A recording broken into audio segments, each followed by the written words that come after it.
नमस्कार मित्रों, मैं सिद्धांत फिर उपस्थित हूँ आप सबके समक्ष एक नई रोचक रोमांचक भूत की कहानी को लेकर। तो चलिए शुरू करते हैं आज की हमारी कहानी। आज की हमारी कहानी का नाम है दिव्य आत्मा। बहुत समय पहले की बात है। खुनिया गांव के 8-10 लोगों की एक मंडली दर्शन हेतु एक काली मंदिर में गई। काली का यह मंदिर एक जंगल में था, पर आसपास में बहुत सारी दुकानें, धर्मशाला आदि भी थे। कच्ची पक्की सड़कें भी बनी हुई थी, पर घने उगे जंगली पेड़ पौधे इसे जंगल होने का भान कराते थे। यह काली मंदिर बहुत ही मान्यता वाला जगह था। यहां हर समय भक्तों की भीड़ लगी रहती थी, पर मंदिर के अंदर जाने का समय सुबह 8 बजे से लेकर रात के 8 बजे तक ही था।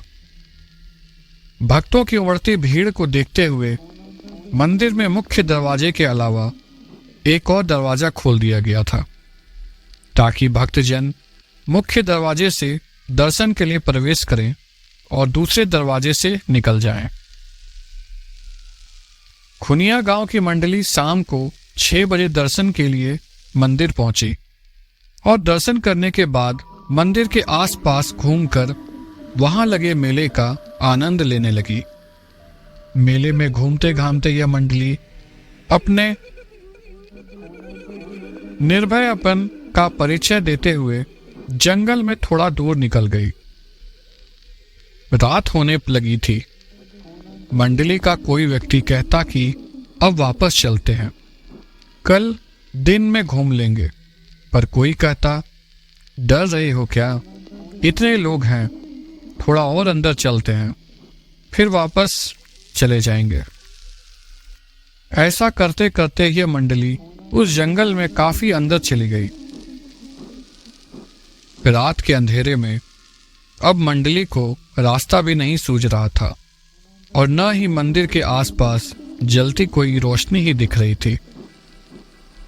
अब मंडली यह समझ नहीं पा रही थी कि किस ओर चलें। खैर, मंडली के एक व्यक्ति ने अपने जेब से माचिस निकाली और झोले में रखे कुछ कागजों को जलाकर रोशनी कर दी। रोशनी में उस मंडली ने जो कुछ देखा वो बहुत ही भयानक था।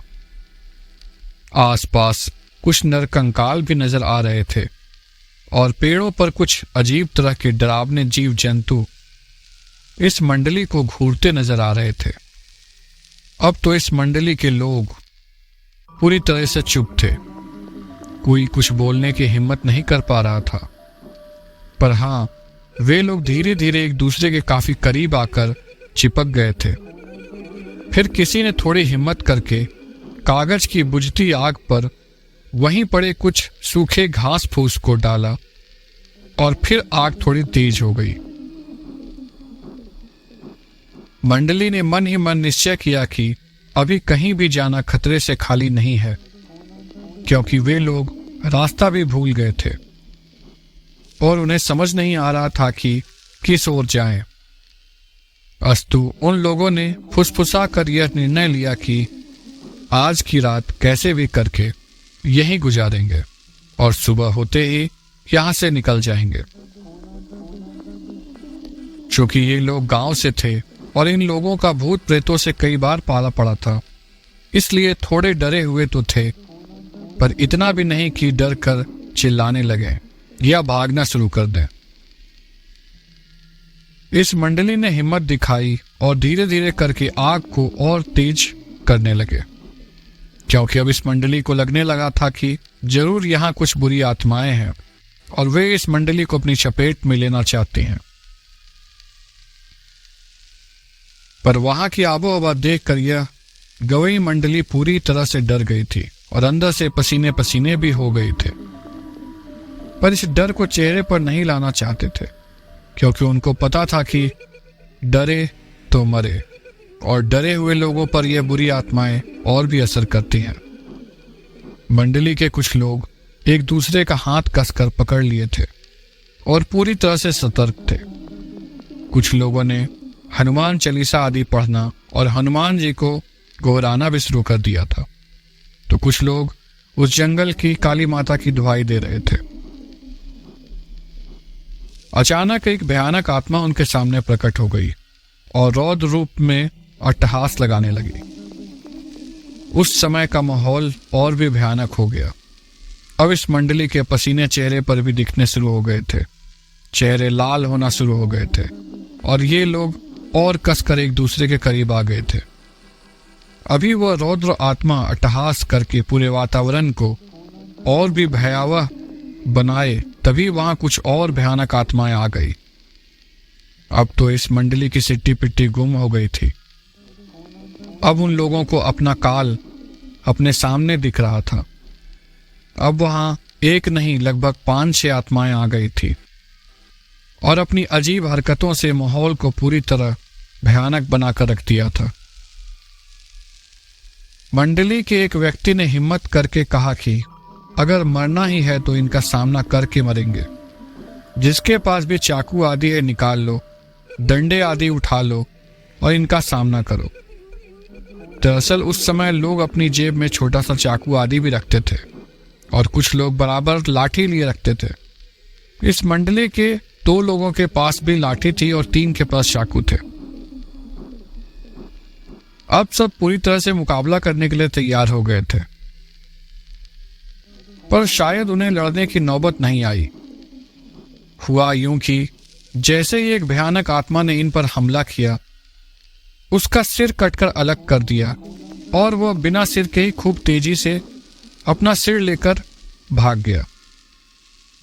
अब माहौल एकदम से भयानक रंगमय हो गया था, क्योंकि एक गौरवर्णीय व्यक्ति जो कोई साधु जैसा दिखता था और केवल धोती पहने हुए था, हाथ में तलवार लिए उन बुरी आत्माओं को काटे जा रहा था। देखते ही देखते उसने सारी बुरी आत्माओं को काट कर रख दिया। पर गौर करने वाली बात यह थी कि कोई आत्मा मरी नहीं, पर सब चिल्लाते हुए अजीब अजीब आवाज निकालते हुए वहां से भाग गए। अब यह मंडली उस सज्जन महात्मा के पैरों पर गिर गई थी और उन्हें धन्यवाद दे रही थी। इस मंडली को उस गौरवर्णीय पराक्रमी महात्मा ने अपने पीछे आने का इशारा करके आगे बढ़ने लगे। लगभग 10 मिनट चलने के बाद यह मंडली एक कुटिया के पास पहुंच चुकी थी। वहां डर का कोई नामो निशान नहीं था। उस महात्मा ने उन लोगों को कुटिया के अंदर आने का इशारा किया। कुटिया में पहुंचकर उन लोगों ने अपना झोला, छड़ा, झटका रखा और चैन की सांस ली। फिर बाबा ने इशारे से उन्हें खाने के लिए पंगत में बैठा दिया। कुटिया के अंदर से एक दूसरे महात्मा निकले और उन्होंने किसी पेड़ के पत्ते को पत्तल के रूप में इन लोगों के आगे रख दिया। फिर क्या था, उस महात्मा ने उस पत्तल पर कुछ अलग अलग पेड़ों के पत्ते रखे। ऐसा करते समय इस मंडली को बहुत अजीब लग रहा था, पर किसी में हिम्मत नहीं थी कि बाबा से कुछ पूछे। फिर उस महात्मा ने कमंडल से जल लिया और कुछ मंत्र बुदबुदाकर छिड़क दिया। अरे यह क्या, अब तो वे पतले थाल बन चुकी थी और मंडली के हर व्यक्ति की इच्छा अनुसार उसमें पकवान पड़े हुए थे।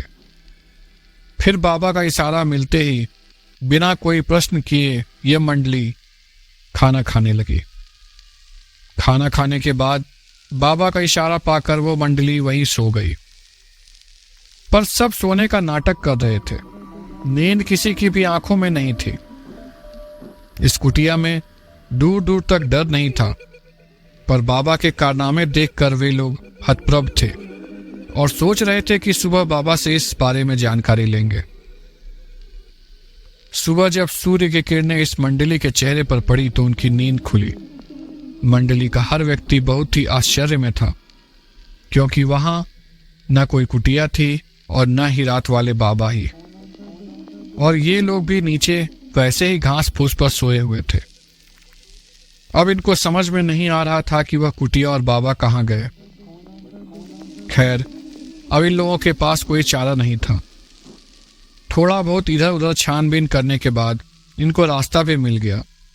और ये लोग मेले में वापस आ गए। मेले में वापस आने के बाद ये लोग काली माता के पुजारी से मिलकर सारी घटना बताया। पुजारी बाबा ने एक लंबी सांस छोड़ते हुए कहा कि वह दिव्य आत्मा है जो इस जंगल में रहती है। वह केवल रात में ही, और वह भी भूले भटके लोगों को ही नजर आती है, और उन्हें रात में आश्रय प्रदान करने के बाद फिर पता नहीं कहाँ गायब हो जाती है। उस पुजारी बाबा ने बताया कि ऐसी घटनाएं उन्हें काफी श्रद्धालु सुना चुके हैं। इतना ही नहीं, उन्होंने कई बार दिन के उजाले में 9-10 लोगों के साथ इस जंगल का कोना कोना छान मारा है, पर कभी भी न वे महात्मा मिले और न ही ऐसी कोई कुटियाई दिखी। खैर, यह मंडली तो कुछ और ही करना चाहती थी। इस मंडली ने फिर हिम्मत करके रात को जंगल में निकल गए। मंडली चाहती थी कि उन्हें बुरी आत्माएं सताएं और बाबा फिर आकर उनकी रक्षा करें। इसी बहाने यह मंडली यह चाहती थी कि बाबा के दिखते ही उनके पैरों पर गिरकर कुछ रहस्यों के बारे में जानकारी ली जाएगी। बाबा से हाथ जोड़कर प्रार्थना किया जाएगा कि वे कुछ अनसुलझे प्रश्नों का उत्तर दें। पर यह क्या, अभी यह लोग जंगल में कुछ ही दूर आगे बढ़े थे कि जो बाबा रात को पत्तल लाकर रखे थे वे दिख गए और बोले, तुम लोगों के मन मस्तिष्क में क्या चल रहा है मुझे पता है, पर ऐसी भूल मत करो। कुछ चीजों को रहस्य ही रहने दो। और सबसे अहम बात, हम और हमारे वे गुरुजी इस जंगल में इसी माता के दर्शन के लिए आए थे, पर रात को जंगल में कुछ डाकुओं ने हमारी हत्या कर दी थी। फिर हम कभी इस जंगल को छोड़कर नहीं गए और रात भर जाकर श्रद्धालुओं को डाकुओं और बुरी आत्माओं से बचाते रहते हैं।